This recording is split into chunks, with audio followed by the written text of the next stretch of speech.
Nakatayo si Larissa Ara Santos sa harap ng boardroom. Sa likod niya ay ang tanawin ng nagliliwanag na mga gusali ng Bonifacio Global City. Bawat salita na lumalabas sa kanyang bibig ay may bigat, may kumpiyansa. Ang huling pag-click ng kanyang daliri sa laptop ay nagpakita ng isang perpektong three-dimensional model ng pinakabago nilang high-rise condominium project. Isang sandali ng katahimikan. At pagkatapos ay umalingaw-ngaw ang malakas na palakpakan mula sa mga kliyente at sa board of directors. Brilliant, Architect Santos.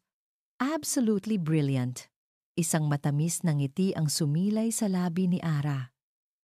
Ito ang mundo niya. Ang tagumpay na pinaghirapan niya. Ngunit sa gitna ng mga pagbati, naramdaman niya ang pag-vibrate ng kanyang cellphone sa loob ng kanyang blazer. Nang sulyapan niya ito, agad na nanlamig ang init ng tagumpay sa kanyang dibdib. Doña Eleanor, dahan-dahan siyang tumalikod mula sa mga tao para sagutin ito. Hello, Ma? Larissa, where are you? Ang boses sa kabilang linya ay matigas at walang bahid ng anumang pagbati. The Imperials will be here in an hour. Pinaghintay mo na naman ako. Napapikit si Ara. Ma, kakatapos lang po ng presentation. I'm on my way. Siguraduhin mo lang. Engineer David Imperial is a very important man. Huwag kang gagawa ng kahit anong ikapapahiya ng pamilya natin. Opo, Ma. And wear the dress I picked out for you. Ayokong makita kang suot ang mga itim na business suit mo sa hapunan. Bago pa man siya makasagot, ibinabana ng kanyang ina ang tawag. Biglang nawala ang lahat ng saya. Ang tagumpay na naramdaman niya kanina ay napalitan ng pamilyar na bigat sa kanyang dibdib. Parang isang magandang tropeyo na wala naman siyang karapatang angkinin. Ang malakas na buhos ng ulan ang sumalubong kay Ara paglabas niya ng building. Ang gabi ay malamig at basa. Habang binabagtas niya ang daan pauwi sakay ng kanyang European luxury car, ang isip niya ay lumilipad. Engineer David Imperial, isa na namang pangalan, isa na namang mukha sa mahabang listahan ng mga angkop na lalaking inihaharap sa kanya ng kanyang ina. Isang malakas na pag-ugong mula sa makina ng sasakyan ang pumutol sa kanyang pag-iisip. Pagkatapos ay isang biglaang paghinto. Namatay ang makina sa gitna ng daan. No, no, no, not now. Paulit-ulit niyang sinubukang i-start ang kotse, pero wala. It was dead. Isang malutong na mura ang kumawala sa kanyang bibig. Tiningnan niya ang paligid. Baha na ang kalsada at halos walang dumadaang sasakyan. Sinubukan niyang mag-book sa isang car-hailing app, pero lahat ay walang available na driver dahil sa sama ng panahon. Frustration was building up inside her. Pawis at tubig ulan ang nagsisimulang mamuo sa kanyang noo. Sa huling desperasyon, binuksan niya ang isang motorcycle hailing app. Hindi niya ito kailanman ginawa. Para sa kanya, ito ay hindi ligtas at hindi nababagay sa isang tulad niya. Pero wala na siyang pagpipilian. Ilang minuto siyang naghintay. No available riders. Akmang susuko na siya nang biglang may lumabas na pangalan sa screen. Marco is on his way. Nakahinga siya ng maluwag. Kahit sino pa yan, basta't may susundo sa kanya. Ilang sandali pa, isang motorsiklo ang huminto sa kanyang tapat. Ang rider ay nakasuot ng itim na kapote at helmet na halos tumatakip sa buong mukha nito. Ma'am Ara po? Tanong ng lalaki. Ang boses nito ay medyo garalgal, marahil dahil sa lamig. Ako nga. Magkano po hanggang sa may penthouse sa Serendra? Tanong niya. Walang ganang itinatago ang pagkainis sa kanyang boses. Okay lang po, ma'am. Sakay na po kayo. Nag-aalangan man ay sumakay siya. Mahigpit ang kapit niya sa hawakan sa likod. Sinisiguradong may distansya sa pagitan nila ng driver habang tinatahak nila ang basang kalsada ng BGC. Ang tanging naririnig niya ay ang patak ng ulan at ang tunog ng makina. Grabe ang ulan, ano po, ma'am? Basag ng driver sa katahimikan. Oo nga eh. Hassle! Sagot niya, maikli at walang interes. Dito po ako dati dumadaan noong high school, ma'am. Sa St. Augustine. Shortcut po kasi ito, sabi pa ng lalaki. Biglang natigilan si Ara. St. Augustine. Iyon ang pangalan ng dati niyang eskwelahan. Dahan-dahan, may isang pamilyar na pakiramdam ang gumapang sa kanyang puso. Taga St. Augustine ka? Tanong niya. Medyo nagbago na ang tono. Opo, ma'am. Batch 2015. Parang may kung anong kuryenteng dumaloy sa buong katawan ni Ara. Batch 2015. Iyon din ang batch niya. Bigla niyang sinuri ang pangalan sa app. Marco. Marco.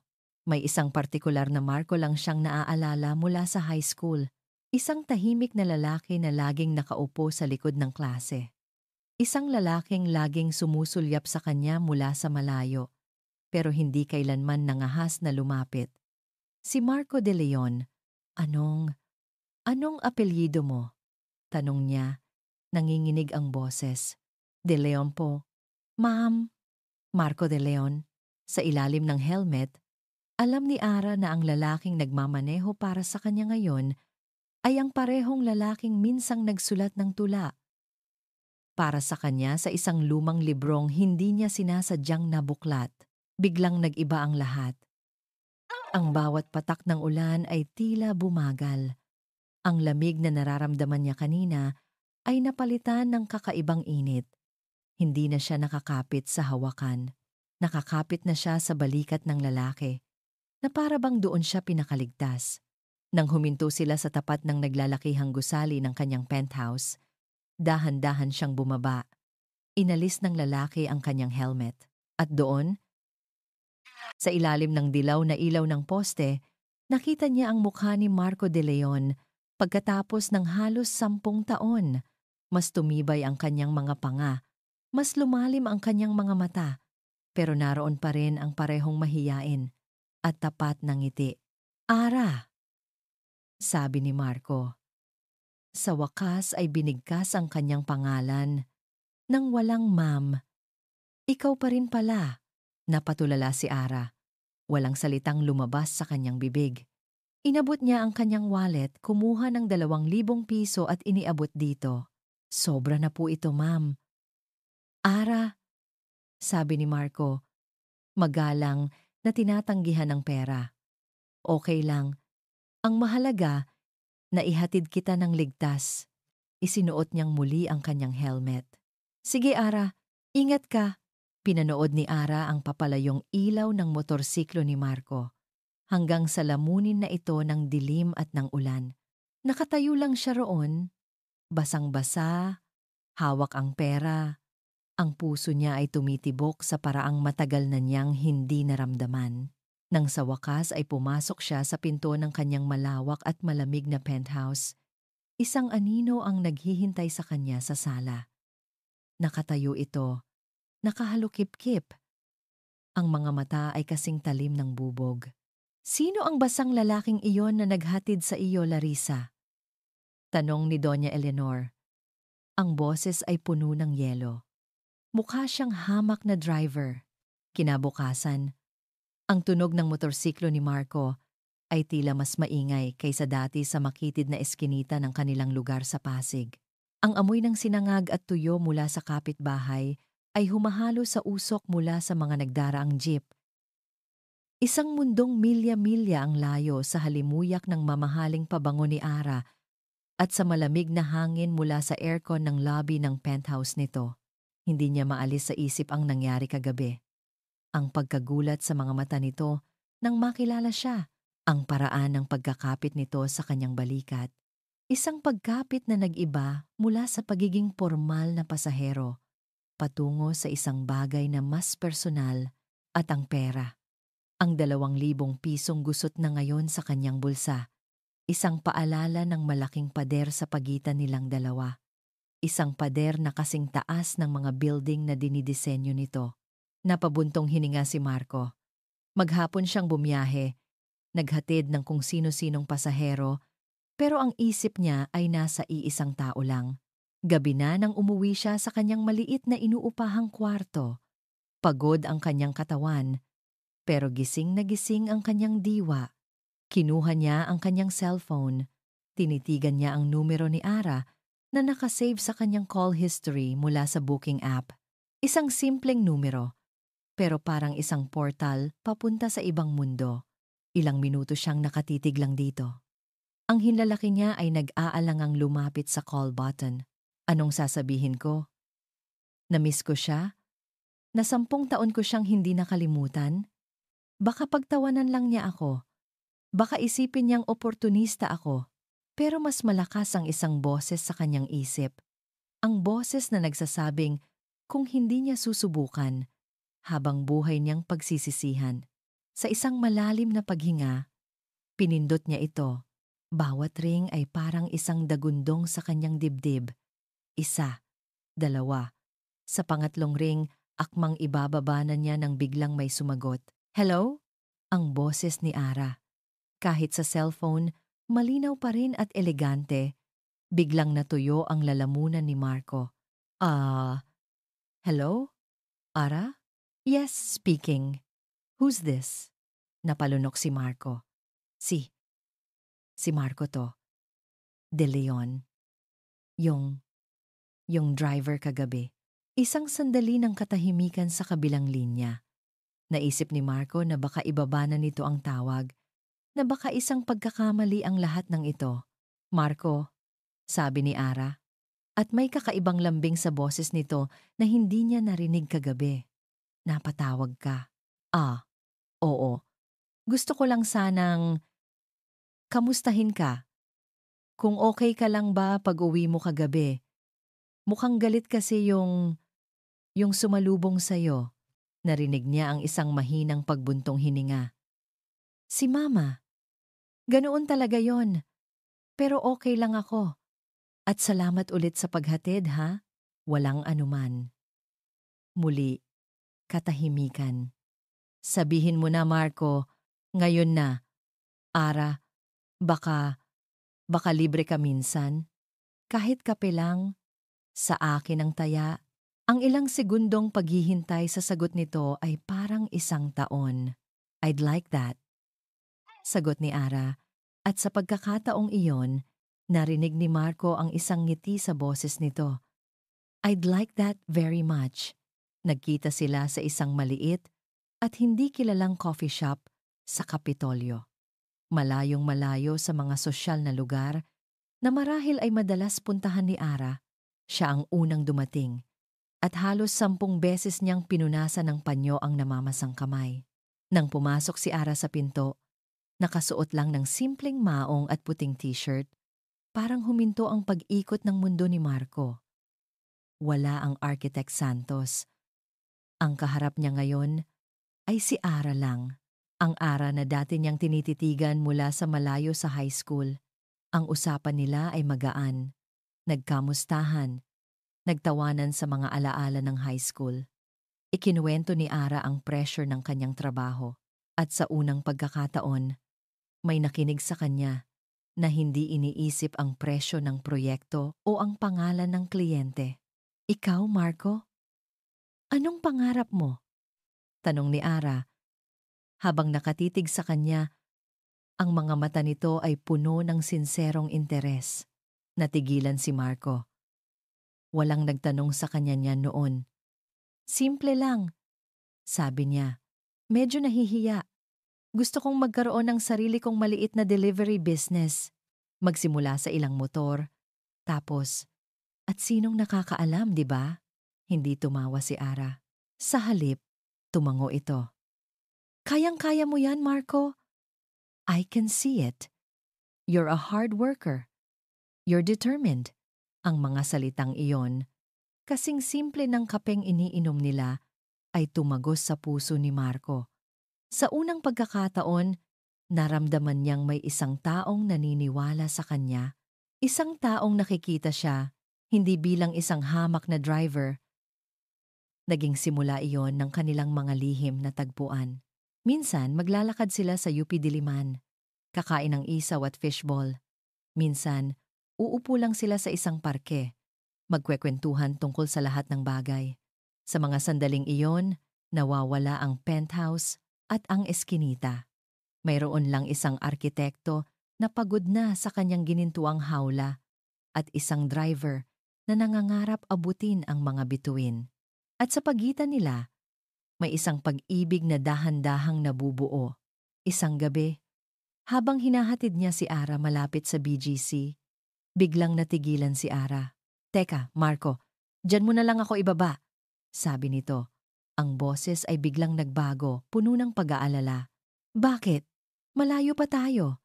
Nagtatakang tanong ni Marco. Nandoon. Nandoon ang kotse. Napahinto si Marco. Nakita niya ang isang grupo ng mga kababaihang nakabihis mayaman na bumababa mula sa isang mamahaling SUV. Nakita niya ang gulat at takot sa mga mata ni Ara. "Sige, diyan ka sa likod ng poste," bulong ni Ara. "Hintayin mong makaalis sila." Sumunod si Marco. Itinago niya ang kanyang motorsiklo sa dilim at mula sa anino. Pinanood niya si Ara na lumapit sa kanyang mga kaibigan, tumawa sa kanilang mga biro, at umarteng parang walang nangyari. Habang nakatayo roon sa dilim, naramdaman ni Marco ang pagbabalik ng pamilyar na lamig. Ang lamig na nagsasabing hindi siya kabilang. Na para sa mundo ni Ara, siya ay isang sikretong dapat itago, isang bagay na ikakahiya. Nang gabing iyon, pag-uwi niya, ang init at kilig na naramdaman niya sa mga nagdaang linggo ay napalitan ng malamig na duda. Mahal niya si Ara, sigurado siya roon. Pero sapat na ba ang pagmamahal para tulay ang napakalaking agwat sa pagitan nilang dalawa? Habang iniisip niya ito, biglang umilaw ang screen ng kanyang cellphone. Isang text message mula kay Ara. Nanginginig ang kamay niya nang buksan niya ito. "My mom set me up on a dinner date this weekend with an engineer. I don't want to go." Ang hangin sa loob ng fine dining restaurant ay malamig at amoy lemon. Bawat tunog ang mahinang kalansing ng mga kubyerto sa plato, ang halos pabulong na usapan mula sa ibang mga mesa ay tila planado at perpekto. Sa harap ni Ara ay si Engineer David Dave. Imperial, matipuno, matangos ang ilong. Ang kanyang mamahaling relos ay kumikinang sa tuwing igagalaw niya ang kamay para ipaliwanag ang tungkol sa kanyang mga structural projects sa Singapore. Sa papel, perpekto siya. Siya ang tipo ng lalaking ipagmamalaki ng kahit sinong ina. At ipinagmamalaki nga siya ni Doña Eleanor. Bawat ngiti ng kanyang ina ay abot tenga. Bawat tango nito sa sinasabi ni Dave ay puno ng pagsang-ayon. "My Larissa is also at the top of her field," sabi ni Eleanor, na parang nagbebenta ng isang mamahaling produkto. "Their future projects together would be unstoppable." Ngumiti lang si Ara. Isang ngiting pagod. Isang ngiting sanay na siyang isuot na parang maskara. Habang nagsasalita si Dave tungkol sa bakal at semento, ang isip ni Ara ay lumilipad sa mga eskinita kung saan sila kumakain ng isaw ni Marco. Ang tawa ni Marco, na simple pero totoo. Ang init ng kamay nito na magaspang dahil sa trabaho, pero nagbibigay sa kanya ng pakiramdam ng seguridad na hindi kayang ibigay ng kahit anong matataas na pader ng BGC. "Ara, are you listening?" Ang matigas na boses ni Eleanor ang nagpabalik sa kanya sa realidad. "Sorry, Ma. Yes, that's very impressive, Dave." Natapos ang hapunan. Para kay Ara, iyon ay isang pagtatanghal na sa wakas ay nagkaroon ng closing credits. Ngunit pagpasok nila sa kanilang malaking bahay, ang entablado ay nag-iba. Ang mainit na pag-arte ng kanyang ina ay biglang nanlamig. "Masaya ka ba, Larissa?" tanong ni Eleanor, habang hinuhubad ang kanyang alahas sa harap ng salamin. "Ma, he's a nice man," sagot ni Ara. Isang sagot na ligtas at walang pinapanigan. "Hindi iyan ang tinatanong ko." Huminto si Eleanor at humarap sa kanya. Ang mga mata nito ay walang emosyon. "Ang tinatanong ko ay kung masaya ka ba sa paglilihim sa akin." Nanlamig ang buong katawan ni Ara. What? What do you mean?" Walang salitang lumabas sa bibig ni Eleanor. Sa halip, kinuha nito ang isang brown envelope mula sa ibabaw ng lamesa at inihagis ito sa kanyang harapan. Nanginig ang mga kamay ni Ara habang binubuksan niya ito. Mga litrato. Isang litrato nila ni Marco na tumatawa habang kumakain ng fishball. Isa pang litrato kung saan nakaupo sila sa isang bench sa parke. Ang mga ulo nila ay magkadikit. Ang pinakamasakit sa lahat, isang kuha mula sa likod kung saan nakasakay siya sa motor ni Marco. Ang mga braso niya ay mahigpit na nakayakap dito. Sino ang nagbigay sa iyo niyan, ma? Nanginginig niyang tanong. Hindi iyan ang mahalaga, sagot ni Eleanor. Ang boses ay kalmado sa paraang nakakatakot. Ipinatawag ko na siya. Paparating na siya dito.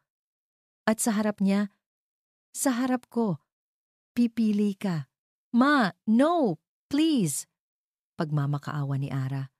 Huwag mong gawin to. Pero huli na ang lahat. Isang katulong ang nag-anunsyo na may bisita sa labas. Si Marco de Leon. Pinapasok siya. Pumasok si Marco sa malawak na sala. Ang kanyang simpleng t-shirt at maong ay tila sinisigawan na hindi siya kabilang sa lugar na iyon.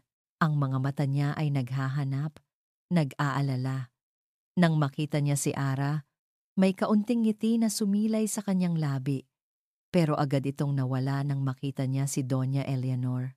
At ang mga litrato na nakakalat sa mesa, magandang gabi po, sabi ni Marco. Magalang pero may tensyon sa boses. Hindi sumagot si Eleanor. Sa halip, dahan-dahan itong lumapit kay Marco. Tinitignan siya mula ulo hanggang paa na para bang isa itong maruming insekto. Ikaw pala, sabi ni Eleanor. Ikaw pala ang dahilan. Ma, tama na. Pakiusap ni Ara, pero hindi nakinig si Eleanor. Magkano ka ba, iho? Tanong nito. Ang bawat salita ay may lason. Magkano ang isang buwan mong kita sa pagiging driver? Doblehin ko. Triplihin ko. Layuan mo lang ang anak ko. Nakita ni Ara ang sakit sa mga mata ni Marco. Ang pagkapahiya, pero hindi ito yumuko. Tumingin ito ng diretso kay Eleanor. Hindi niyo po mabibili ang pagkatao ko. Isang mapaklang tawa ang kumawala kay Eleanor. Pagkatao? Anong pagkatao ang meron sa isang taong walang pangarap? Hanggang driver ka na lang. Habang ang anak ko, isang arkitekto. Nakikita mo ba ang diferensya? O kailangan ko pang i-drawing para sa'yo? Bawat salita ay parang isang sampal, hindi lang para kay Marco, kundi para na rin kay Ara. Gusto niyang sumigaw. Gusto niyang ipagtanggol si Marco. Pero ang mga paa niya ay tila nakapako sa sahig. Ang boses niya ay ayaw lumabas. Tumingin si Marco sa kanya. Ang mga mata nito ay hindi nagalit kundi nagmamakaawa. Naghihintay. Umaasa na may sasabihin siya. Napipiliin niya siya at doon ibinigay ni Eleanor ang huling pasabog. Mamili ka, Larissa. Sabi nito, ang boses ay malamig at pinal. Siya o ako. Kung pipiliin mo ang lalaking ito, sa oras na lumabas kayo sa pinto, kalimutan mo na anak kita. Iyon na. Ang ultimatum. Ang linyang matagal na niyang kinatatakutan. Tumingin siya sa kanyang ina, ang babaeng nagbigay buhay sa kanya, na ngayon ay handang bawiin ang lahat. Pagkatapos ay tumingin siya kay Marco, ang lalaking nagparamdam sa kanya kung paano mabuhay muli. Ang mga mata nito ay nakatitig pa rin sa kanya, puno ng pag-asa. Binuksan ni Ara ang kanyang bibig, pero walang lumabas kundi isang hikbi, isang tahimik na pag-iyak, isang pagsuko. Sa katahimikan na iyon, nakita ni Ara kung paanong unti-unting namatay ang liwanag sa mga mata ni Marco. Napalitan ito ng isang bagay na mas malalim, pagkaintindi at sakit. Isang napakatinding sakit. Tumango si Marco. Isang beses lang. Isang tango na nagsasabing nakuha na niya ang sagot. Hindi na siya nagsalita. Hindi na siya lumingon. Dahan-dahan siyang tumalikod at nagsimulang maglakad papalayo. Kasabay ng pagbukas niya ng pinto, ay ang pagbuhos muli ng malakas na ulan sa labas. Naiwan si Ara na nakatayo roon, basang-basa sa luha, habang pinapanood ang lalaking mahal niya na maglakad papalayo sa gitna ng unos. Nakita niya ang likod nito na diretso at matigas. Nakita niya ang mga kamay nito sa gilid na dahan-dahang kumuyom at naging kamao. 5 taon ang lumipas. Ang pinto ng isang makintab na itim na sedan ay bumukas. Ang unang lumabas ay isang sapatos na gawa sa mamahaling katad. Sumunod, ang isang lalaking nakasuot ng isang perpektong plansadong business suit. Walang bakas ng grasa sa kanyang mga kamay. Walang amoy ng usok sa kanyang damit. Tumayo siya ng tuwid at tiningala ang gusali sa kanyang harapan. 20 palapag na salamin at bakal. Sa pinakatuktok, nakaukit sa pilak na mga letra ang pangalan, D.E. Leon Logistics. Ito na si Marco De Leon. Hindi na ang rider na basang-basa sa ulan. Siya na ngayon ang CEO, ang hari ng kalsada. Isang matigas na ekspresyon ang nakaukit sa kanyang mukha habang naglalakad siya papasok sa lobby. Ang mga empleyado ay bumabati sa kanya ng, "Good morning, sir!" na may kasamang paggalang at kaunting takot. Isang tango lang ang isinasagot niya. Sa loob ng 5 taon, ang sakit na idinulot ng gabing iyon sa mansyon ng mga Santos ay ginawa niyang gasolina. Ang bawat salita ng pangmamaliit ni Doña Eleanor, ang bawat luhang pumatak mula sa mga mata ni Ara, lahat ng iyon ay naging mga ladrilyo na bumuo sa imperyong ito. Ngunit habang paakyat ang elevator patungo sa kanyang opisina sa pinakatuktok, hindi niya maiwasang maalala. Isang maliit na bodega, amoy ng instant noodles at pagod. Natutulog siya sa sahig na semento. Yakap-yakap ang isang ledger book na puno ng mga numero. Karamihan ay pula. Naaalala niya ang mukha ng bank manager na tumatawa habang tinitingnan ang kanyang business proposal. Bumalik ka kapag may maipapakita ka. Nang mas maganda, iho. Naaalala niya ang magdamag na pagmamaneho ng delivery van dahil wala pa siyang pambayad sa ibang driver. Ang mga gabing halos hindi na niya maramdaman ang sarili niyang mga paa sa pagod. Pero sa bawat sandaling gusto na niyang sumuko, iisang imahe lang ang bumabalik sa kanyang isipan. Ang umiiyak na mukha ni Ara, walang kakayahang ipagtanggol siya, at ang mapanuyang ngiti ni Doña Eleanor. Bumukas ang pinto ng elevator. Ang alaala ay naglaho, napalitan ng malamig at matigas na realidad. Pumasok siya sa boardroom. Hinihintay na siya ng kanyang mga department head. The numbers for the last quarter are unacceptable. Simula niya, walang anumang pagbati. Ang boses niya ay kalmado pero may bigat. Mr. Reyes, your team's performance dropped by 15%. Explain. Isang lalaking nasa edad 40 ang nanginginig na tumayo. Sir, nagkaroon po ng problema sa port congestion. Excuses? Putol ni Marco. Ang mga mata ay matalim na nakatitig dito. This company wasn't built on excuses. It was built on results. The same results I am not seeing from you. Katahimikan. You have 1 month to turn things around. If you can't, you know where the door is. Umupo si Marco. Ang mensahe ay malinaw. Ang Marco De Leon na CEO ay walang panahon para sa kahinaan. Walang puwang para sa pagkakamali. Natapos ang pulong. Bumalik siya sa kanyang malawak na opisina, kung saan tanaw mula sa bintanang salamin ang buong syudad.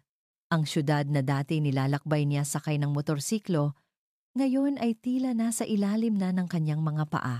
Pero sa kabila ng lahat ng ito ng tagumpay, ng kapangyarihan, ng perang kaya ng bilhin ang halos lahat ng bagay, may isang malaking espasyo sa kanyang dibdib na nananatiling walang laman.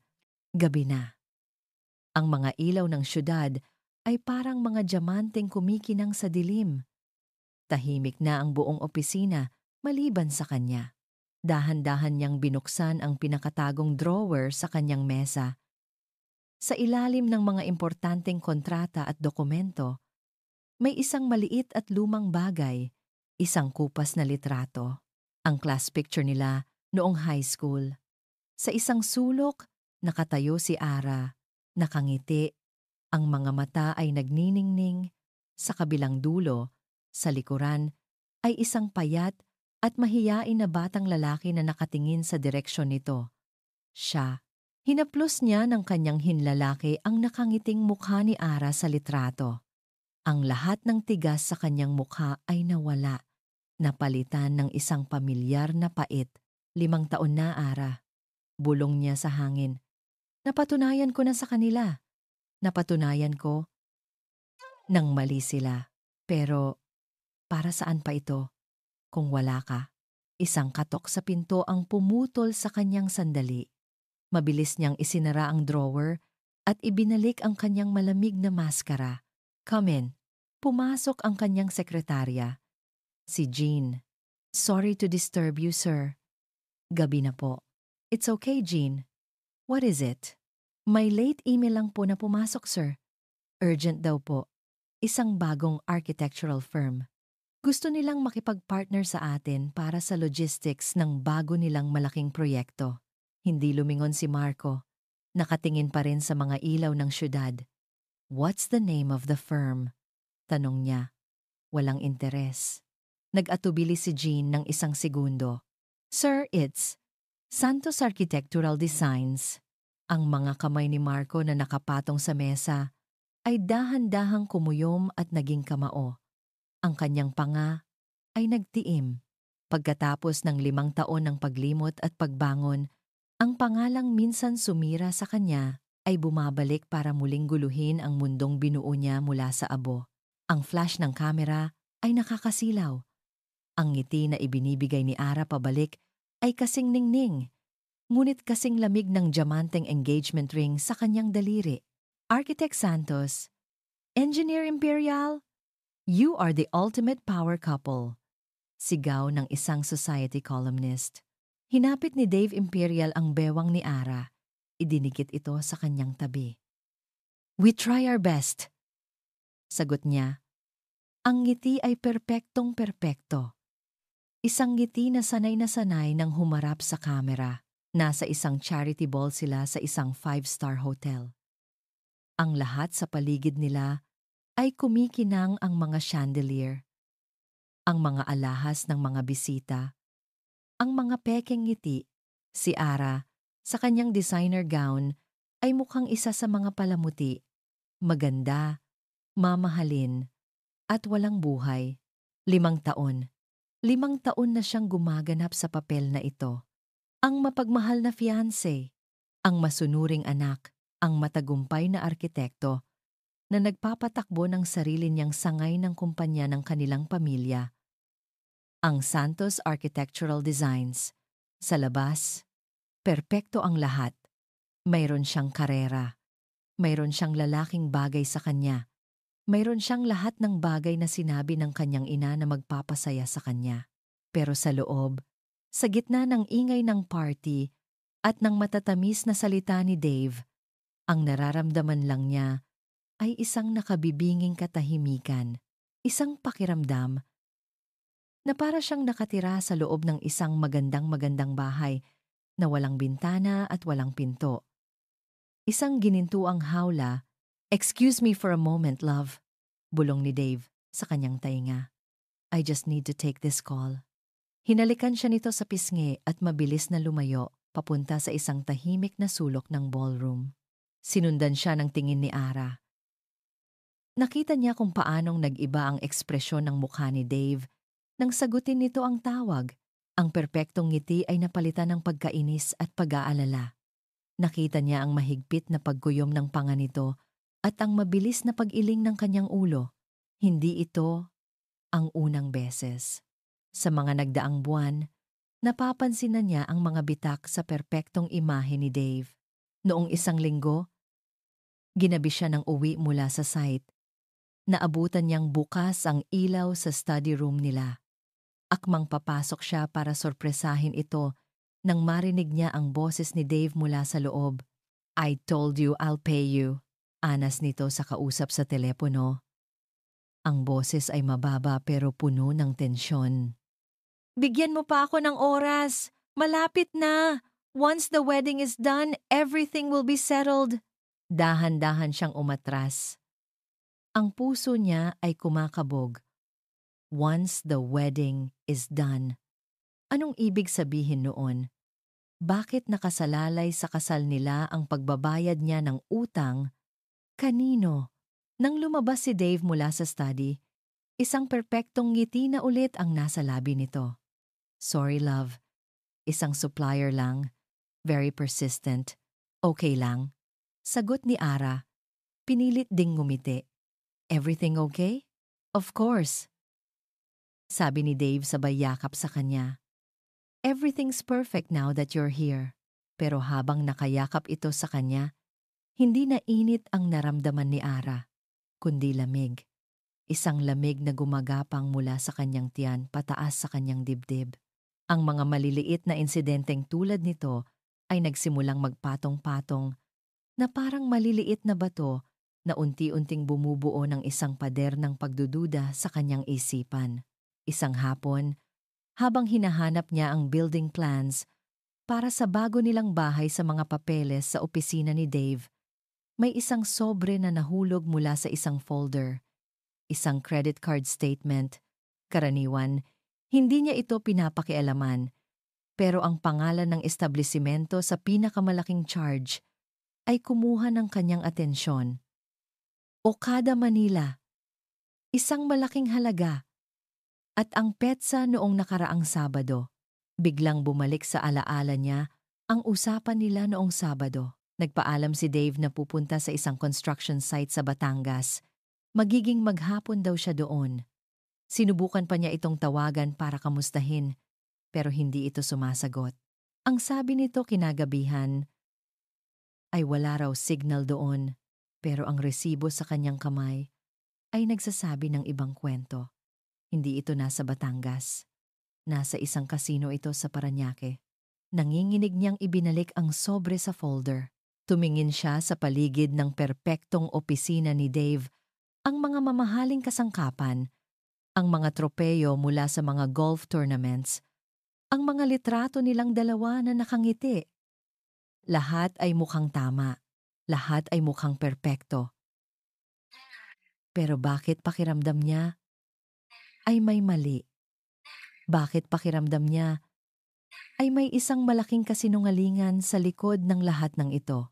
Ang mga pagdududang ito ang kasama niya hanggang sa kanyang sariling opisina, ang Santos Architectural Designs, ang nag-iisang lugar kung saan pakiramdam niya ay siya pa rin ang may kontrol, ang nag-iisang lugar kung saan ang mga linya ay diretsyo at ang mga sukat ay eksakto. Ngunit kahit dito, hindi siya matahimik. Nakatitig siya sa isang blankong papel. Dapat ay nagdodrawing siya ng isang magandang bahay pampamilya para sa isang kliyente. Isang bahay na may hardin, bintanang nakaharap sa pagsikat ng araw. Isang tahanan, pero paano siya magdodrawing ng isang tahanan kung ang sarili niyang pundasyon ay nagsisimula ng gumuho, ang buhay na binuo niya sa loob ng 5 taon, ang buhay na ipinagpalit niya para kanino? Para kay Marco. Napapikit siya ng mariin. 5 taon na niyang pilit na iwinawaksi ang alaala ng gabing iyon. Pero ngayon, bumabalik ito ng malinaw. Ang sakit sa mga mata ni Marco. Ang sarili niyang kaduwagan. Ipinagpalit niya ang isang pag-ibig na totoo para sa isang buhay na ligtas at sigurado. Pero ligtas nga ba talaga? O isa lang itong mas magandang kulungan? Biglang tumunog ang notification sa kanyang laptop. Pumutol sa kanyang malalim na pag-iisip. Isang bagong email. Akala niya ay mula sa isang kliyente, ngunit kakaiba ang nagpadala. Isang serye lang ng mga numero at letra, walang pangalan, at ang subject. Tatlong salita na nagpatigil sa pagtibok ng kanyang puso. Ang totoong pagkatao ni David Imperial. Nakatitig lang siya sa screen, ang kanyang hininga ay tila naipit sa kanyang lalamunan. Isang biro, isang scam, o isang babala. Sa ilalim ng subject line, may isang maliit na paperclip icon. Mayroon itong attachment. Ang kanyang daliri ay nanginginig habang iginagalaw niya ang cursor ng mouse. Ang isang parte ng utak niya ay sumisigaw na huwag itong pansinin, na i-delete ito at magpatuloy sa kanyang perpektong nakalatag ng buhay. Pero mas malakas ang isang parte. Ang parte na pagod ng magpanggap. Ang parte na gustong malaman ang katotohanan. Gaano man ito kasakit. Dahan-dahan, dinala niya ang cursor sa ibabaw ng email. At sa isang iglap ng tapang na matagal na niyang hindi naramdaman, nag-click siya. Ang pag-click ng mouse ay umalingaw-ngaw sa tahimik na opisina ni Ara na parang isang putok ng baril. Nakapako ang kanyang mga mata sa screen. Hinihintay ang pag-download ng file. Bawat porsyentong nadadagdag sa progress bar ay parang isang martilyong pumupukpok sa kanyang dibdib. Ting, download complete. Pero bago pa man niya ito mabuksan, isang malakas na katok sa pinto ang nagpabalik sa kanya sa realidad. Ma'am Ara? Sabi ng kanyang sekretarya. Ready na po ang sasakyan.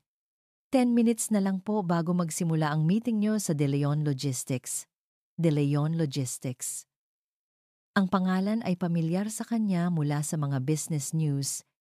Isang rising star sa industriya, ang bagong partner na inaprubahan ng kanilang board para sa pinakamalaki nilang proyekto. Napilitan siyang isara ang laptop. Ang misteryo ng email ay kailangang maghintay. Trabaho muna. Habang nasa biyahe, ang pangalan ni Dave at ang pangalan ng logistics company ay naghahalo sa kanyang isipan. Pinilit niyang ituon ang sarili sa meeting. Kailangan niyang maging profesional. Kailangan niyang maging si Architect Santos. Nang huminto ang sasakyan sa tapat ng gusali ng De Leon Logistics, hindi niya maiwasang mamangha. Mataas. Moderno. Ang buong harapan ay gawa sa salamin na sumasalamin sa langit. Mas malaki at mas bago pa ito kaysa sa sarili nilang building. Mayroong kapangyarihan at ambisyon sa disenyo nito. Ma'am Santos, this way please. The CEO is waiting for you in the boardroom. Sabi ng isang babaeng sumalubong sa kanya sa lobby. Habang naglalakad siya sa pasilyo, pakiramdam niya ay lumiliit siya. Ang mga empleyadong nakakasalubong niya ay kumikilos ng may sigla at determinasyon. Mayroong enerhiya sa lugar na ito, isang enerhiyang matagal na niyang hindi naramdaman sa sarili niyang kumpanya. Pumasok siya sa boardroom. Malawak ito, na may isang mahabang lamesa sa gitna. Sa dulo nito, nakaupo ang isang lalaki sa isang high-back leather chair, nakatalikod sa pinto. Nakatingin sa malawak na tanawin ng syudad mula sa bintana. Mr. CEO, I'm Architect Larissa Santos. Sabi niya, inilalatag ang kanyang mga dokumento sa mesa. Hindi agad gumalaw ang lalaki. Para bang ninanamnam nito ang sandali. Pagkatapos, dahan-dahan, umikot ang kanyang upuan at ang mundo ni Ara ay huminto. Ang mga labi niya ay bahagyang bumuka, pero walang tunog na lumabas. Ang mga folder na hawak niya ay nalaglag sa sahig. Ang mga papel ay nagsikalat na parang mga tuyong dahon. Ang lalaking nakaupo sa kanyang harapan, nakasuot ng isang suit na mas mahal pa siguro kaysa sa kanyang sasakyan, na may mga matang mas malamig kaysa sa bakal at mas malalim kaysa sa gabi. Ay si Marco de Leon, Architect Santos. Sabi ni Marco, ang boses ay kalmado at formal na para bang isa lang siyang ordinaryong kliyente. Walang bakas ng pagkakilala, walang anumang emosyon. Please, have a seat. We have a lot to discuss. Ang bawat salita ay parang isang sampal. Ang lamig sa boses nito ay mas masakit pa kaysa sa anumang sigaw. Pinilit ni Ara na pulutin ang kanyang mga papel. Ang kanyang mga kamay ay nanginginig. Pinilit niyang umupo ng tuwid. Pinilit niyang huminga. Ang buong meeting ay isang malabong panaginip. Nagsalita siya tungkol sa proyekto, sa mga timelines, sa mga materyales. Pero ang tanging nakikita niya ay ang mga mata ni Marco. Mga matang dati puno ng pagsamba, ngayon ay puno ng distansya. Tinatawag siya nitong Architect Santos o Ma'am. Ni minsan, hindi nito binanggit ang pangalang Ara. Nang matapos ang meeting, halos takbuhin niya ang daan palabas. Hindi na niya hinintay ang elevator. Nagmamadali siyang bumaba sa hagdanan na para bang hinahabol siya ng isang multo. Pagpasok niya sa kanyang kotse, doon lang siya humagulhol. Ang unang sampal ng katotohanan. Ang lalaking tinalikuran niya dahil sa kahirapan ay mas matagumpay na ngayon kaysa sa kanya. Ang lalaking minaliit ng kanyang ina ay may kakayahan ng bilhin ang buong kumpanya nila. Habang umiiyak, napatingin siya sa kanyang laptop sa passenger seat at naaalala niya ang email, ang pangalawang misteryo ng kanyang araw. Nanginginig ang mga kamay, binuksan niya ito. Binuksan niya ang naka-attach na file. Hindi ito isang dokumento. Isa itong collection ng mga files. Ang una ay isang folder ng mga litrato. Si Dave nakangisi sa isang lamesa ng poker sa isang VIP room ng casino. Si Dave, may kasamang ibang babae, lumalabas sa isang hotel. Si Dave, mukhang lasing, nakikipagsigawan sa isang lalaking mukhang bouncer. Ang pangalawa ay mga scanned documents, mga kopya ng mga talbog na tseke na may pangalan ni Dave, mga demand letter mula sa mga pinagkakautangan. Isang kasunduan sa pautang na may napakalaking interes. Ang collateral ay future assets from marriage. Ang pangatlo, at ang pinakamasakit sa lahat, ay isang recording, isang audio file. Pinindot niya ito. Boses ni Dave. Relax! Sinabi ko na sa'yo, kontrolado ko ang lahat. Ang matandang yon, si Eleanor, bilib na bilib sa akin, at ang anak niya, si Ara, mahal na mahal ako. Isang kasal na lang, at lahat ng problema natin tapos na. Isang tawa ng ibang lalaki. Siguraduhin mo lang, Imperial, malaki ang utang mo sa amin. Nahulog ang cellphone mula sa kanyang kamay. Nanlabo ang kanyang paningin. Ang lalaking pakakasalan niya ay isang manloloko. Isang sinungaling, isang sugarol. Ginamit lang siya. Ginamit lang ang pamilya niya. Ang buong buhay niya sa loob ng 5 taon, isang malaking kasinungalingan. Para siyang sinaksak. Hindi lang sa likod, kundi sa mismong puso. Ang bawat piraso ng ebidensya ay isang patalim na lalong ibinabaon sa kanya. Ang mga tawag sa telepono na akala niya ay galing sa mga kliyente. Ang mga business trip na hindi pala totoo. Ang mga pangakong matatamis na puro palalason. Lahat ng maliliit na pagdududa na pilit niyang iwinawaksi ay bumalik ngayon hindi na bilang mga anino, kundi bilang mga halimaw na sumisigaw sa kanyang mukha. Ang sakit ay napakatindi, halos pisikal. Naramdaman niya ang pag-akyat ng asido mula sa kanyang sikmura. Ang hangin ay tila ninakaw mula sa kanyang mga baga. Ang mamahaling interior ng kanyang kotse ay biglang naging isang kulungang sumisikip, walang daang labasan. At sa gitna ng lahat ng ito, isang mukha ang lumitaw sa kanyang isipan, ang mukha ni Marco. Ang malamig at walang emosyong mukha ni Marco sa boardroom kanina. Ang katotohanan ay sumampal sa kanya nang mas malakas pa kaysa sa panloloko ni Dave. Ipinagpalit niya ang isang totoong pangarap para sa isang pekeng diamante. Tinalikuran niya ang isang lalaking nagsikap mula sa wala para sa isang lalaking handang kunin ang lahat, ang kahihiyan, ang pagsisisi, Mas masahol pa ito sa sakit. Para siyang nalulunod sa isang dagat ng sarili niyang mga pagkakamali. Hindi, anas niya sa sarili. Paulit-ulit. Habang ang mga luha ay nagsisimulang bumuhos mula sa kanyang mga mata, hindi na ito isang tahimik na pag-iyak. Ito ay isang hagulhol na puno ng galit, sakit, at pagkasuklam sa sarili. Hinampas niya ang manibela. "Ang tanga-tanga ko!" Sigaw niya. Ang boses ay basag at paos. Ang tunog ng kanyang sigaw ay nilamon ng soundproof na sasakyan, ikinukulong ang kanyang pagdurusa sa maliit na espasyong iyon. Hinayaan niyang bumuhos ang lahat. Ang 5 taon ng pagkukunwari. Ang 5 taon ng pagpipigil. Gumuho siya, doon mismo sa loob ng kanyang kotse. Sa parking lot ng gusaling pag-aari ng lalaking minsan niyang sinaktan. Nang sa wakas ay humupa ang kanyang pag-iyak. Ang natira na lang ay isang nakakabinging katahimikan at isang pakiramdam ng kawalan. Blanko ang isip niya. Wala siyang maramdaman. Manhid. Bigla, isang pamilyar na tunog ang pumutol sa katahimikan.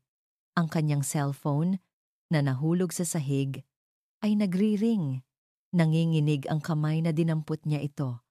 At ang nakasulat sa screen ang nagpadama sa kanya ng isa na namang panibagong yugto ng takot. "Dave, my love." Pinanood niya itong magring.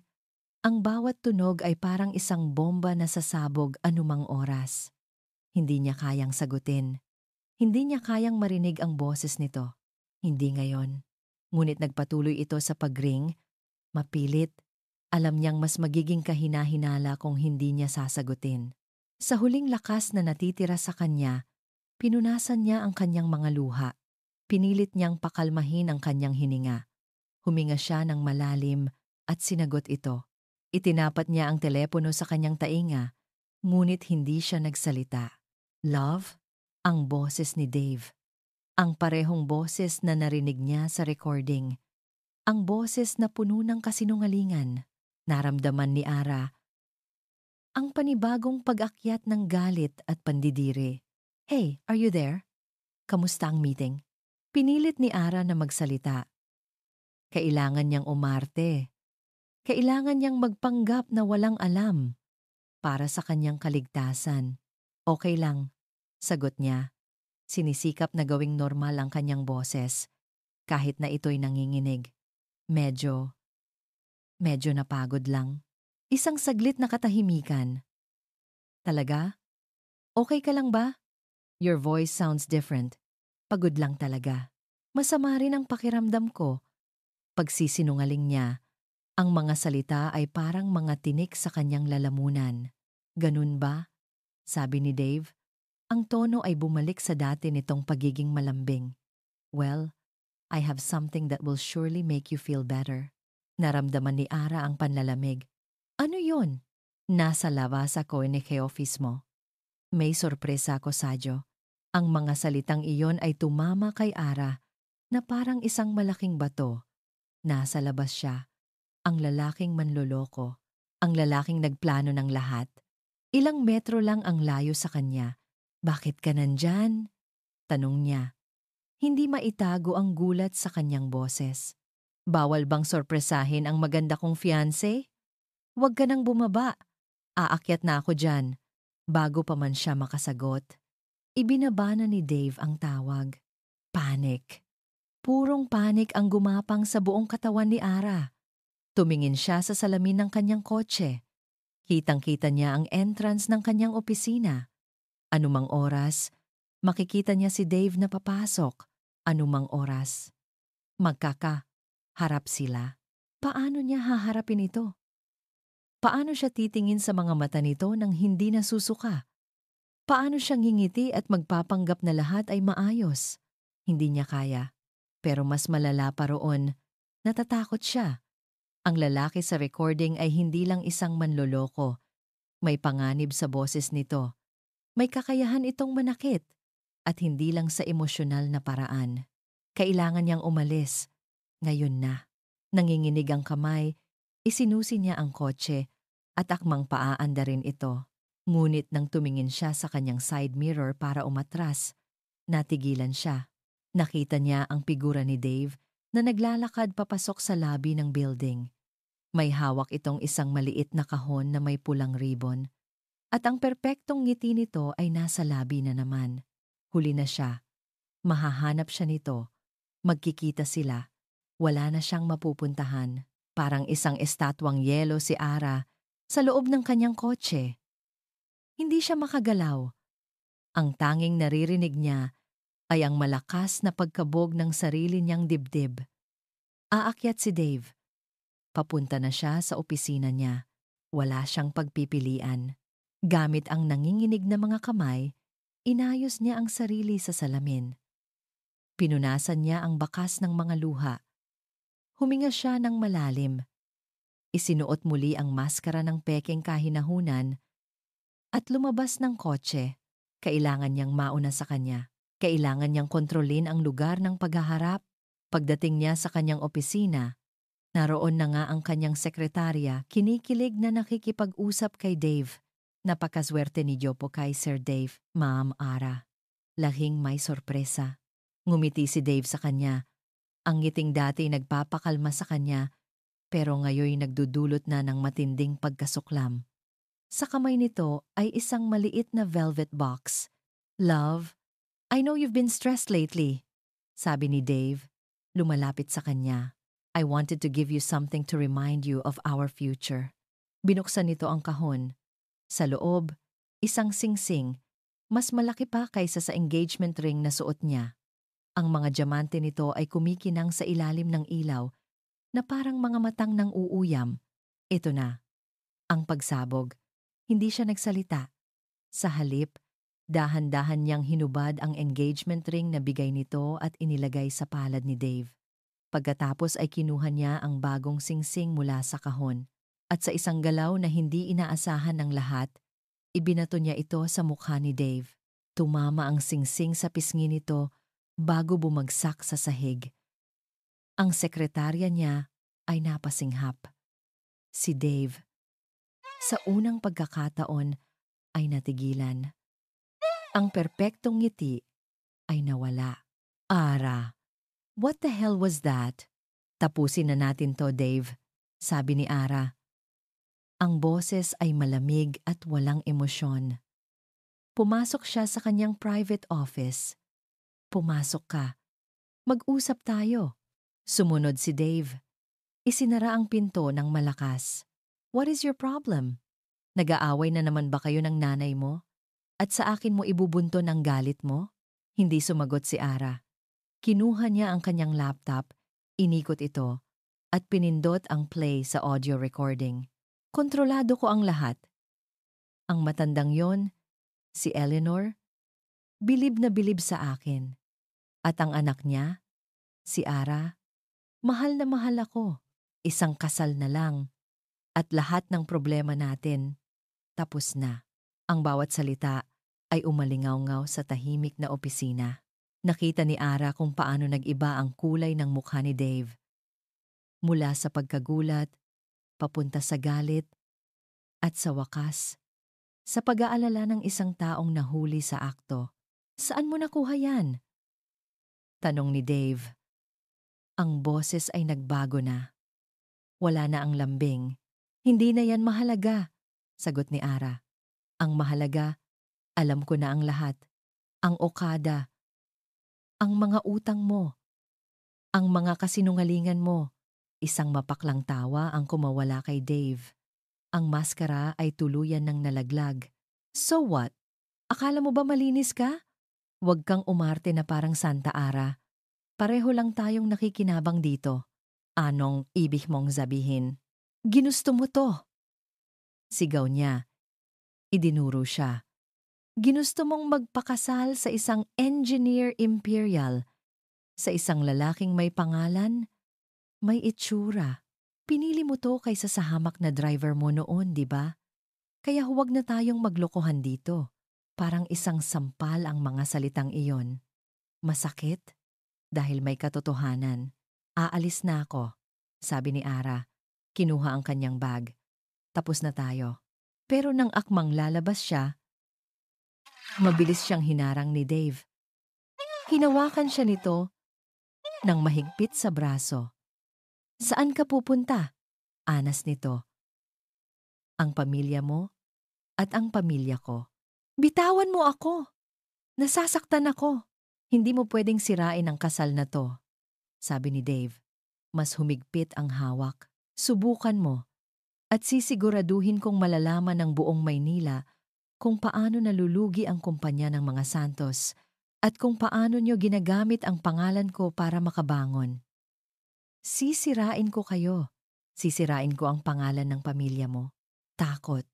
Sa unang pagkakataon, tunay na takot ang naramdaman ni Ara. Kumawala siya sa pagkakahawak nito at tumakbo. Tumakbo siya palabas ng opisina, nilagpasan ang nag-aalalang sekretarya at hindi tumigil hanggang sa makarating siya sa kanyang kotse. Nagmaneho siya pauwi. Ang mga luha ay muling bumubuhos. Ang puso niya ay parang sasabog. Ang tanging nasa isip niya ay isa lang. Kailangan niya ng tulong. Kailangan niya ang kanyang ina. Pabalibag niyang binuksan ang pinto ng kanilang bahay. Naabutan niya si Doña Eleanor sa sala. Nagbabasa ng isang magazine. Ma! Sigaw niya. Humihikbi. Ma! Tulungan mo ako! Si Dave. Manloloko siya, ma! May mga utang siya! Gagamitin lang niya tayo! Ibinagsak ni Eleanor ang magazine. Tumayo ito, pero walang bakas ng pag-aalala sa mukha nito. Tanging pagkainis. Ano na namang drama ito? Larissa, totoo ang sinasabi ko, ma. May ebidensya ako. Tinitigan siya ng kanyang ina mula ulo hanggang paa. Ang tingin nito ay hindi sa isang anak na nasasaktan, kundi sa isang problemang kailangang ayusin. At ngayon mo lang nalaman? Tanong ni Eleanor. Ang boses ay malamig pagkatapos ng 5 taon.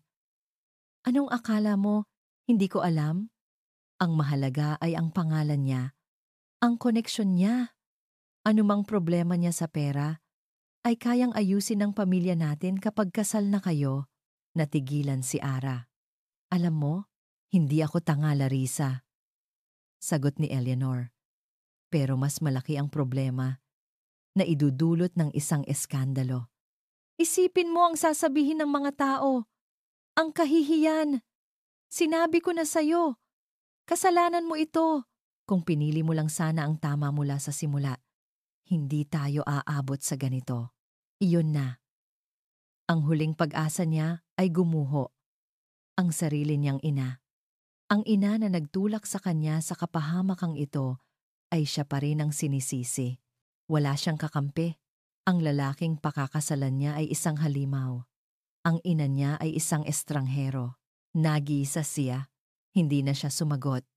Dahan-dahan siyang tumalikod. Walang emosyon, walang luha. Tanging isang malalim na pakiramdam ng kawalan.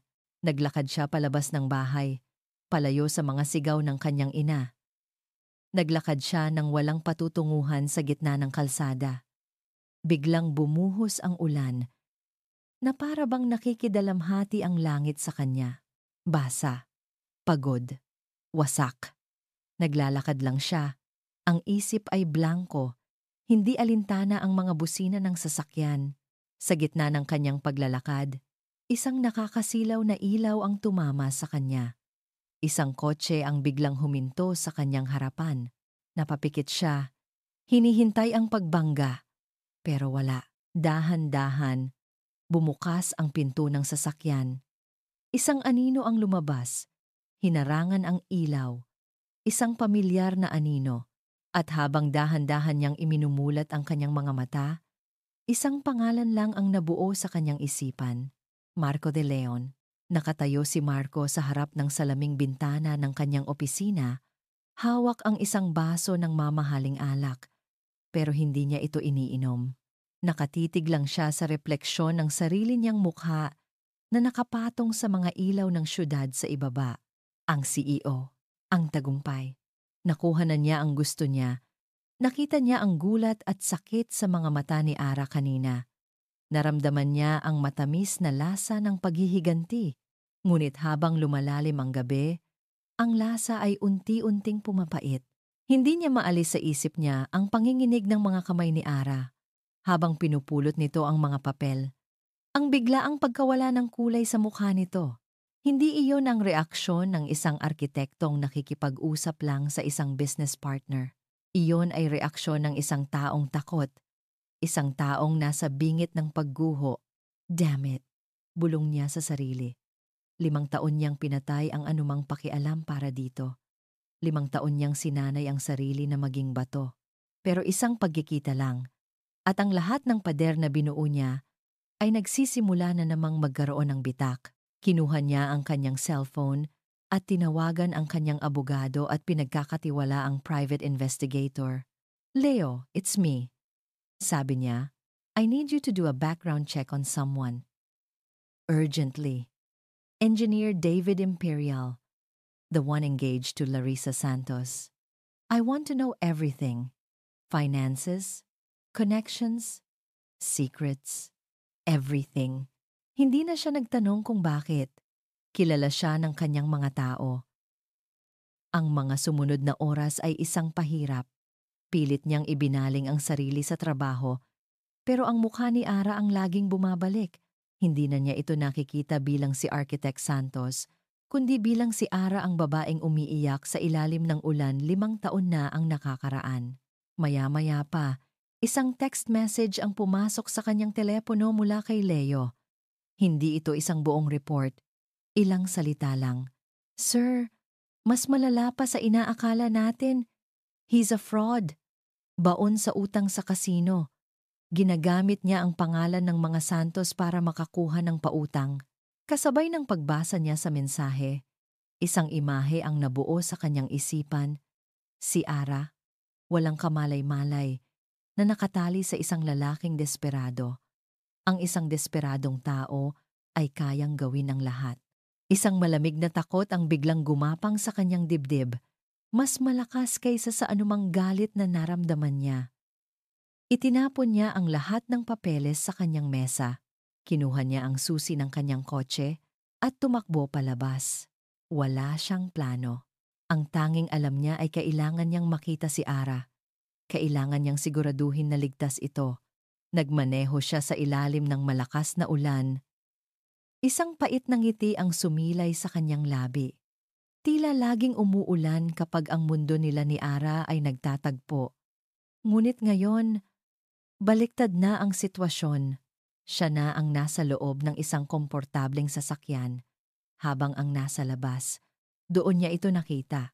Isang figura na naglalakad sa gitna ng kalsada, basang-basa, walang direksyon. Ang mga ilaw ng kotse ay tumatama sa mukha nito. Isang mukhang blanko, walang emosyon, na para bang ang kaluluwa nito ay nilisan na ang kanyang katawan. Si Ara. Bigla niyang inapakan ng preno. Ang kanyang puso ay parang dinurog. Sa isang iglap, ang lahat ng galit na inipon niya sa loob ng 5 taon ay naglaho. Napalitan ito ng isang matinding awa at pag-aalala. Bumaba siya ng sasakyan, hindi na alintana ang ulan. Walang salitang lumabas sa kanyang bibig. Maingat siyang lumapit. Kinuha ang kamay nito, isang kamay na napakalamig, at dinala siya papasok sa kanyang kotse. Hindi ito nagsalita. Hindi ito gumalaw. Nakatitig lang ito sa kawalan. Kinuha ni Marco ang kanyang coat mula sa likod at ibinalot sa nanginginig nitong katawan. Nagmaneho siya palayo sa syudad, palayo sa BGC, palayo sa mansyon ng mga Santos. Dinala niya ito sa nag-iisang lugar kung saan siya nakakaramdam ng kapayapaan. Isang maliit na cabin na gawa sa kahoy sa tabi ng isang tahimik na lawa sa Laguna. Isang lugar na siya mismo ang nagdisenyo at nagpatayo noong mga panahong nagsisimula pa lang siyang bumangon ang kanyang kanlungan. Sa loob, sinindihan niya ang apoy sa fireplace. Pinaupo niya si Ara sa isang upuan sa tabi nito. Kumuha siya ng isang tasang mainit na tsokolate at inilagay sa nanginginig nitong mga kamay. Ilang minuto silang tahimik. Ang tanging maririnig lang ay ang pagputok ng mga kahoy sa apoy at ang tunog ng ulan sa bubong. Marco. Sa wakas, nagsalita si Ara. Ang boses ay basag at halos pabulong. Bakit? Bakit mo to ginagawa? Umupo si Marco sa sahig sa kanyang harapan. Tumingin siya ng diretso sa mga mata nito. Dahil kahit anong gawin kong paglimot, Ara, hindi ko kaya. Huminga siya ng malalim. Inihahanda ang sarili sa isang pag-amin na matagal na niyang itinatago. Noong gabing umalis ako sa bahay niyo, isinumpa ko na babalikan ko kayo. Naluluhod ang nanay mo sa harapan ko. Iyon ang naging gasolina ko. Ara, ang galit, ang sakit. Nagsimulang mamuo ang luha sa mga mata ni Ara. Ginawa ko ang lahat ng ito, sabi ni Marco. Iginesti ang kanyang sarili, ang kanyang tagumpay. Ginawa ko ang lahat ng ito para patunayan na mali sila. Pero sa bawat gabi, sa bawat kontratang napipirmahan ko, habang tumataas ako, lalo kong nararamdaman na mag-isa ako. Isang butil ng luha ang pumatak mula sa mata ni Marco. Isang bagay na hindi niya pinakita kaninuman sa loob ng 5 taon. Dahil sa huli, ang lahat ng ito para sa'yo pa rin pala. Para patunayan sa'yo, hindi sa kanila, na karapat-dapat ako na hindi ako isang hamak na driver lang. Ang pag-amin na iyon ay nagbukas sa lahat ng damdamin ni Ara. Humagulhol siya, isang iyak ng pagsisisi, ng pasasalamat, at ng sakit para sa kanilang dalawa. Sa unang pagkakataon sa loob ng napakatagal na panahon, naramdaman niyang ligtas siya. Naramdaman niyang may nakakaintindi sa kanya. Biglang tumunog ang cellphone ni Marco. Sinira ang kanilang sandali. Nakita niya ang pangalan ni Leo sa screen. Sinagot niya ito. Leo, what's happening? Narinig ni Ara ang boses sa kabilang linya, kahit na ito'y garalgal. Sir, we have enough evidence to expose Mr. Imperial and file charges, sabi ng abogado. But there's a problem. He's at the Santos residence right now, causing a scene. He's demanding money from Doña Eleanor. Napatiimbagang si Marco. Tumayo siya. Ang awa sa kanyang mga mata ay napalitan ng isang malamig at mapanganib na determinasyon. Tumingin siya kay Ara, na ngayon ay nakatingin sa kanya. Ang mga mata ay puno ng panibagong takot. Kailangan nating bumalik, sabi ni Marco. Kailangan nating harapin sila. Ngayon na, ang biyahe pabalik sa Manila ay mabilis at tahimik. Wala ng ulan, ngunit ang tensyon sa loob ng kotse ni Marco ay mas mabigat pa kaysa sa pinakamalakas na bagyo. Nakatingin lang si Ara sa labas ng bintana, sa mga ilaw ng kalsada na mabilis na dumadaan, na para bang mga alaala ng buhay na hindi na niya maaaring balikan. Ngunit hindi na ito ang blankong titig ng isang taong sumuko. Ngayon, mayroon ng determinasyon, mayroon ng apoy. Sa tabi niya, si Marco ay nakapokus sa daan. Ngunit ang higpit ng hawak niya sa manibela at ang pagtiim ng kanyang panga ay nagpapakita ng galit na pinipigilan niya sa loob. Hindi na ito ang galit ng isang taong nasaktan. Ito na ang galit ng isang taong handang protektahan. Nang huminto sila sa tapat ng malaking gate ng mansyon ng mga Santos, pareho silang huminga ng malalim. 5 taon na ang nakalipas mula nang huling tumapak si Marco sa lugar na ito. Ang huling alaala niya ay ang pagtalikod na puno ng kahihiyan. Ngayon babalik siya, hindi bilang isang hamak na driver, kundi bilang isang kalasag. Handa ka na ba? Tanong ni Marco. Ang boses ay mahinahon. Tumingin si Ara sa kanya. Sa mga mata nito, nakita niya ang sarili niyang takot, pero nakita rin niya ang lakas. Tumango siya. Oo, pagbukas pa lang ng pinto ng mansyon, dinig na nila ang sigawan mula sa loob. Wala kang makukuha sa akin, David. Isa kang kahihiyan. Ito ang boses ni Doña Eleanor, nanginginig sa galit. Huwag niyo akong subukan, tita, sagot ng boses ni Dave, puno ng panunumbat. Alam nating pareho na kailangan niyo ako para maisalba ang nalulugi niyong kumpanya.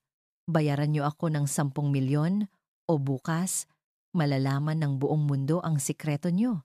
Dahan-dahang naglakad papasok sina Ara at Marco. Ang eksenang bumungad sa kanila sa sala ay galing sa isang bangungot. Si Doña Eleanor ay nakatayo. Ang mukha ay namumutla. Habang si Dave ay nagwawala, itinuturo ang daliri sa mukha ng kanyang ina. Dave!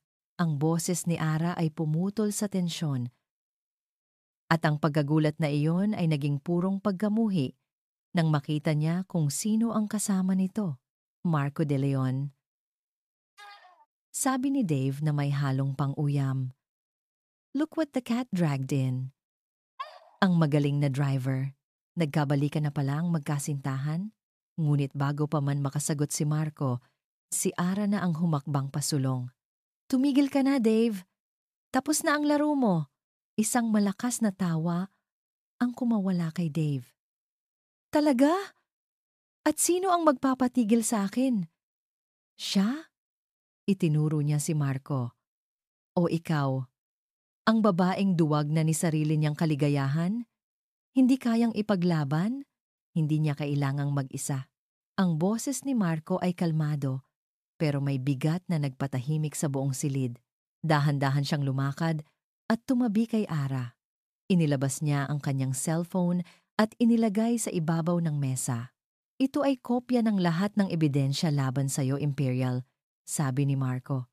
Ang mga talbog na tseke, ang mga recording, ang mga testimonya ng mga taong niloko mo. Nasa abogado ko na ang orihinal. Isang tawag ko lang, ipapadala niya ito hindi lang sa pulis, kundi sa lahat ng major news outlet sa bansa. Nanlaki ang mga mata ni Dave. Ang tapang niya kanina ay unti-unting nawawala. Hindi mo yan magagawa. Subukan mo ako, sagot ni Marco. Ang mga mata ay nanlilisik. Umalis ka na habang may pagkakataon ka pa. Huwag ka nang magpapakita sa pamilyang ito kailanman. Tinitigan ni Dave si Marco. Pagkatapos ay si Ara. At sa huli, si Eleanor. Wala na siyang baraha. Talo na siya. Sa huling pagsulyap na puno ng galit, tumalikod siya at pabalibag na lumabas ng pinto. Katahimikan. Nakatayo si Eleanor, nakatingin sa kawalan, na para bang hindi pa rin makapaniwala sa nangyari. Nakatingin siya kay Marco, ang lalaking minsan niyang hinamak, na ngayon ay siyang nagligtas sa kanila. Salamat, bulong ni Eleanor. Ang salita ay tila napilitan lang lumabas. Ginawa ko ito para kay Ara. Hindi para sa'yo, sagot ni Marco. Ang boses ay malamig pa rin. Ngunit si Ara ay lumapit sa kanyang ina.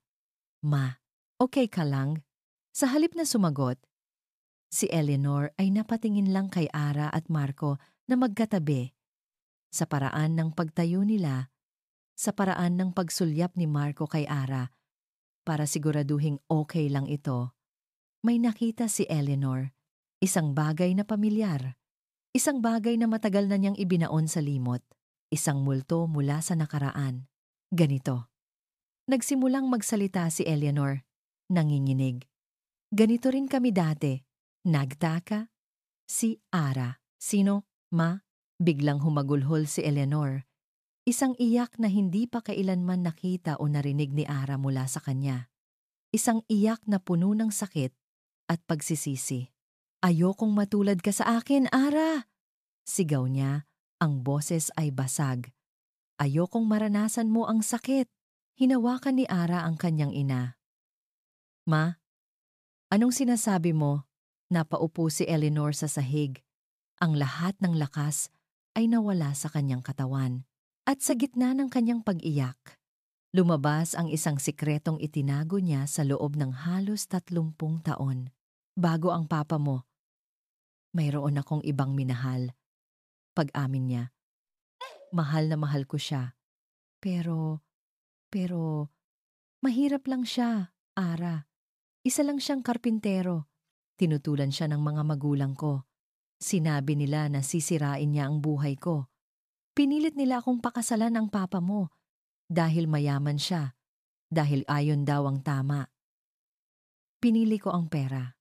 Tinalikuran ko siya. Napasinghap si Ara.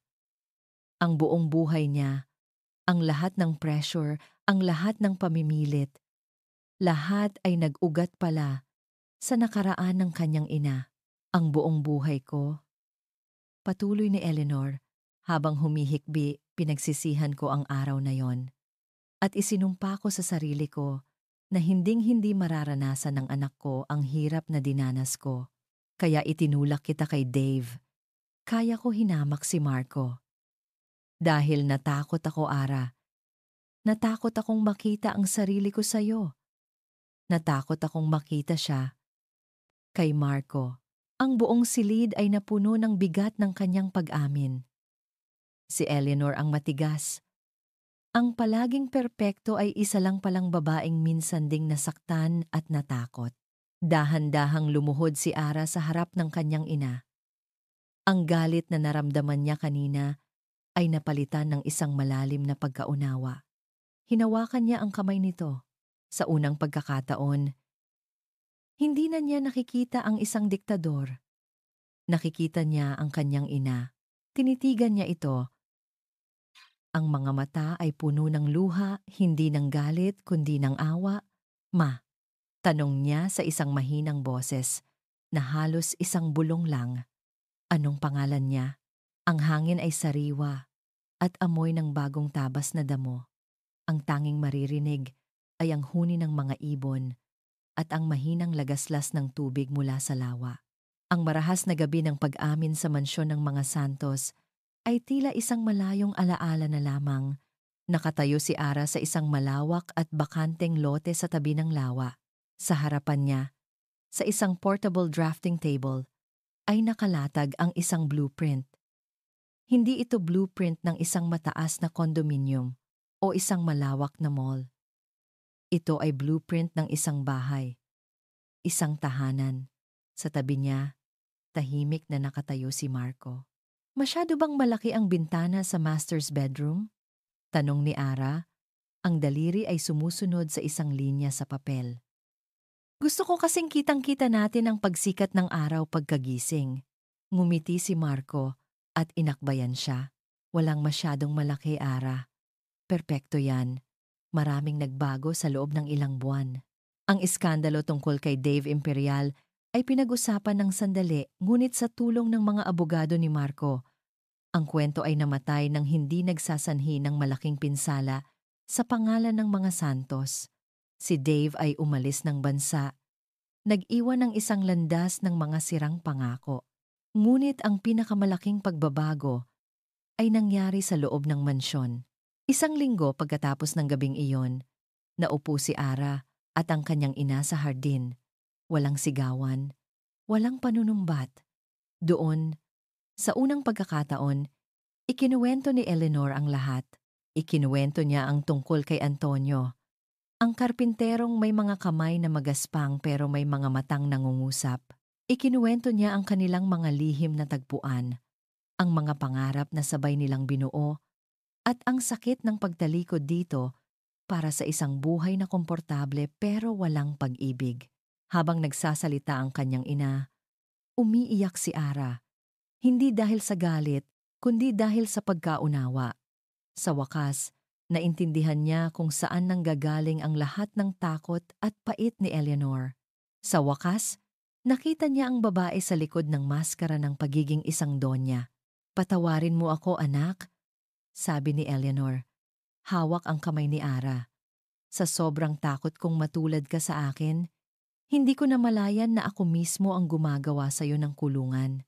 Niyakap ni Ara ang kanyang ina. Napatawad na kita, ma. Ang pinakamalaking pagsubok ay dumating makalipas ang isang buwan. Si Doña Eleanor, sa sarili niyang kagustuhan, ay nagpadala ng formal na imbitasyon kay Marco de Leon para sa isang hapunan. Ang hapunan ay tahimik sa simula, formal. Ngunit sa gitna nito, ibinaba ni Eleanor ang kanyang mga kubyertos. Tumingin ito ng diretso kay Marco. Ang mga mata nito ay puno ng emosyon na hindi pa kailanman nakita ni Marco mula rito. Marco, simula niya, ang boses ay nanginginig ng bahagya. Walang salita ang sapat para sabihin kung gaano ko pinagsisisihan ang lahat. Hinusgahan kita, minaliit kita, at nasaktan ko hindi lang ikaw, kundi pati na rin ang sarili kong anak. Tumayo si Eleanor. At sa harap ni Marco at ng kanyang anak, dahan-dahan itong yumuko. Patawad, Marco. Sabi niya, ang boses ay basag. Mali ako. At nagpapasalamat ako sa iyo. Ikaw ang lalaking nararapat para sa anak ko. Napatayo si Marco, nagulat. Hindi ito ang pagluhod ng paghihiganti na pinangarap niya. Ito ay isang pagpapakumbaba na galing sa puso. Sa sandaling iyon, ang lahat ng natitirang galit sa kanyang puso ay naglaho, napalitan ng respeto. Ngayon, habang nakatayo sila ni Ara sa lupang pag-aari na nila, ang lahat ng sakit ng nakaraan ay nagsisilbi na lamang pundasyon. Isang matibay na pundasyon para sa kinabukasang sabay nilang itatayo. Naglakad-lakad sila sa tabi ng lawa. Magkahawak kamay. Marco? Tanong ni Ara. Huminto at humarap sa kanya. Tingin mo, napatawad mo na ba ako ng buo? Hinawakan ni Marco ang kanyang mukha. Hinaplos ng kanyang hinlalaki ang pisngi nito. Ara, pareho tayong nagkamali. Pareho tayong nasaktan. Ang mahalaga ay ang ngayon at ang bukas na bubuuin natin. Tinitigan niya ito sa mata. Ang mahalaga ay nandito ka na at hindi na kita hahayaang mawala pa. Hinalikan niya ito. Isang halik na hindi nagmamadali. Isang halik na puno ng lahat ng hindi nila nasabi sa loob ng 5 taon. Isang halik na nagsasara sa lumang kabanata at nagbubukas ng bago nang maghiwalay ang kanilang mga labi. Ipinatong ni Ara ang kanyang ulo sa dibdib ni Marco. Dinig niya ang kalmado at malakas na pagtibok ng puso nito. Tumingin siya sa blueprint na nakalatag pa rin sa mesa. Isang bahay na may malalaking bintana. Isang bahay na puno ng liwanag. Inakbayan siya ni Marco mula sa likuran. Sabay nilang pinanood ang dahan-dahang paglubog ng araw sa kabilang dulo ng lawa. Ang mga kulay kahel at lila ay nakapinta sa kalangitan. Handa na sila para sa isang bagong simula. Handa ka na bang umuwi, mahal kong arkitekto? Bulong ni Marco sa kanyang tainga. Ngumiti si Ara. Ipinikit ang kanyang mga mata at dinama ang init ng yakap nito. Kasama ka, sagot niya. Kahit saan ay tahanan ko. At dito nagtatapos ang kwento ng pag-ibig nina Architect Larissa Santos at CEO Marco De Leon. Mula sa kaibuturan ng aking puso, isang taos-pusong pasasalamat sa inyo, aming mga minamahal na tagapakinig, sa pagsama sa amin sa bawat kabanata ng kanilang paglalakbay. Ang pagsulat sa kwentong ito ay isang emosyonal na biyahe. Sabay nating naramdaman ang kilig sa kanilang mga lihim na tagpuan, ang bigat ng pader sa pagitan ng kanilang magkaibang mundo, ang sakit ng isang mapait na pagtataboy, at ang matamis na tagumpay ng isang muling pagsisimula. Higit sa lahat, ang kwento ni Ara at Marco ay isang paalala na ang tunay na halaga ng isang tao ay hindi kailanman nasusukat sa dami ng pera o sa taas ng posisyon. Ito ay nasusukat sa tibay ng puso, sa kakayahang bumangon mula sa kabiguan, sa tapang na magpatawad, at sa isang pag-ibig na dalisay. At walang hinihintay na kapalit, isang pag-ibig na kayang maging pundasyon ng anumang panibagong simula. Ngayon, nais kong marinig ang inyong tinig. Anong aral ang pinakapumatak sa inyo? Aling bahagi ng kanilang kwento ang tumatak sa inyong puso? Ibahagi niyo naman sa amin ang inyong mga saloobin sa comment section. Ang bawat mensahe mula sa inyo ay nagsisilbing inspirasyon para sa amin. Hanggang sa ating muling pagkikita sa susunod na kwento ng pag-ibig at pag-asa. Muli, maraming salamat sa inyong walang sawang pagsuporta. Nagmamahal, Pusong Pinoy Tales.